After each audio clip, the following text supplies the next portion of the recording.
So I asked you guys what video you want to see today and you've spoken. So today what we're going to be doing is discussing Activision Blizzard stock. It's a brand new stock that I added to my portfolio and I'm going to go over reasons why I added it to my portfolio. Now I did add this stock initially as a swing trade position in my portfolio, but the more research I do into this company, the more I want to hold this for the longer term. I'm still kind of torn whether this is a long-term stock for me or a swing trade stock for me, but I do know that I do want some exposure to the stock. So what I thought we'd do is go over their most recent earnings report and kind of dissect it from there and figure out why this may be a good investment. Guys, if you're a fan of gaming stocks like Activision Blizzard, Take-Two Interactive, EA, or any other gaming stock, make sure to comment down below, let me know what your favorite stock is, and also drop a huge like on this video. Let's try to get 200 likes on this video. So getting right into it here, let's first take a look at how the stock did in 2017. Now if we look here, we can see that the GAAP numbers here for revenue were around $2 billion. Digital revenues came in at 70%, operating income of $221 million with 11% operating margin. EPS was actually a loss of 77 cents. And finally, free cash flow was around $1.09 billion.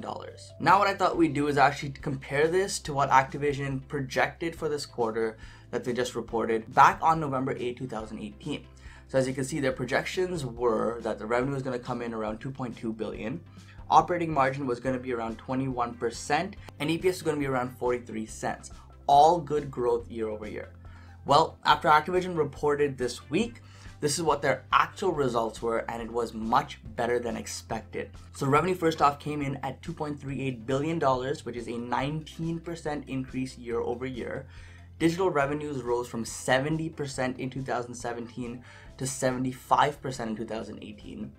Operating income and operating margin were up significantly to $694 million and 29% respectively. EPS was up significantly to 84 cents, much higher than initially expected. And finally, free cash flow came in at $965 million, which was the only figure here that raised a small red flag and was down slightly year over year.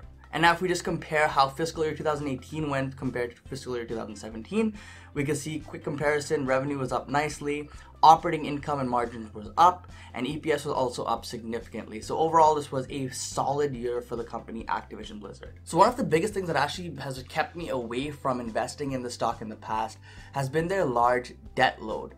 But recently in 2018, Activision Blizzard actually put in an effort to start reducing this long-term debt. And although they didn't reduce it this quarter, they did bring it down in 2018 from $4.44 billion to $2.7 billion, which is smart considering they had the money on hand in 2018 to do this. And what they plan to do with the remaining big profits that they earned from last year is that they plan to pay back shareholders, another good reason to hold the stock. Now they're going to do this in two different ways. The first is in the form of dividends, where they'll be increasing their dividends by 9% to 37 cents per share. And the second is they're actually going to do a share buyback. They're going to go and buy back $1.5 billion worth of their shares, and they're going to do this over the next 2 years.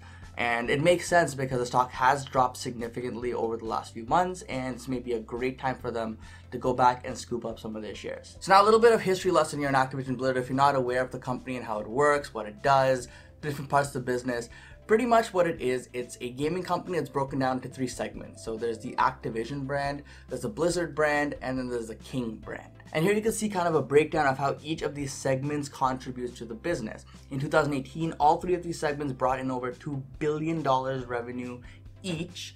All had operating margins of 30% or higher, and in my opinion, these are very impressive stats across the board. Each of these brands on the screen here presents a different opportunity for the company, and they bring in their own games which are well known worldwide. Activision, for example, brings in Call of Duty. Blizzard, for example, brings in Overwatch, and King brings in their Candy Crush Saga series. So whether you're a gamer or not, you've most likely heard of at least one of these games. And this is exactly why I like this company. They have a very good presence in the gaming sector, they're a very strong recognized brand worldwide, and they create good quality games. But the biggest reason, of course, as to why I haven't invested in this before was because I did feel the company was overvalued, but with the recent pullback, it may be at a great valuation right now. We'll get into that in a bit. We'll look at the stock price and kind of analyze that as well. But really the tipping point and what actually made me put some money into the stock for an investment was their priorities that they outlined in 2019. So as you can see, the first thing is that they stated they'll be focusing more on their biggest franchises like Call of Duty. This is key in my opinion because it's a successful title. The company recognizes this, and they want to really capitalize even more on the success of this brand, which is smart. Now, to do this, they're looking to increase their resources for these titles by around 20%, which is another smart move because they do want to allocate their resources to improve these large titles even more, so even more people are on board and purchase their games in the future. In my opinion, reducing time spent on random games will actually help them improve their main titles and make them stand out from the competition. And this ties in with the other point that I made here, which is not prioritizing games that are essentially not up to par. So this is something very important for a gaming company in this day and age, in my opinion.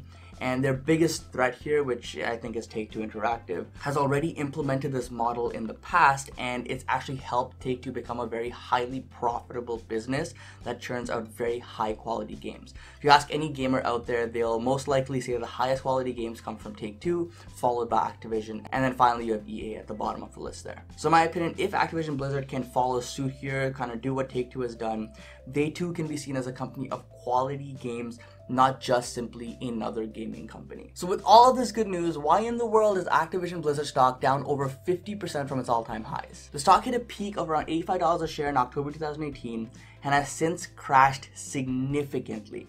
But when we compare 2018 results to the outlook for 2019, we can start to see why this is despite their strong 2018 results. The bad news is pretty much all their metrics across the board are expected to go down year over year. So as you can see, revenue is expected to go down around 20% from around 7.5 billion to around 6 billion. Operating margin is supposed to go down from 27% to 20%. EPS is also expected to take a really big hit here, essentially getting cut in half, going from around $2.35 to $1.18. And then their net bookings are also expected to be down in 2019. So why does 2019 look so bad for Activision Blizzard? Well, in my opinion, you have to look at these stocks, gaming stocks, as kind of cyclical stocks in a way. So even though the gaming industry is currently booming with things like esports, games in general take a very long time to develop, especially if they're high quality games.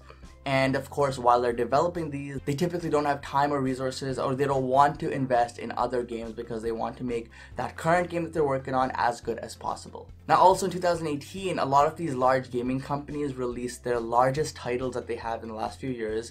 And as a result, they're kind of in a cool-off phase now where they're working on the next release for those titles. So I think that 2019 will kind of be a year of reorganization and kind of a reset for these companies, especially for Activision Blizzard, to kind of focus back on the core of the business, focus on the titles that succeed, and figure out a way to improve those successful titles to bring in even more gamers. So if you do remember, I did mention that they do plan to focus on their successful titles the most, and this is part of the reorganization that I'm referring to. And in my opinion, I think that Activision Blizzard stock will not really have a phenomenal 2019 year.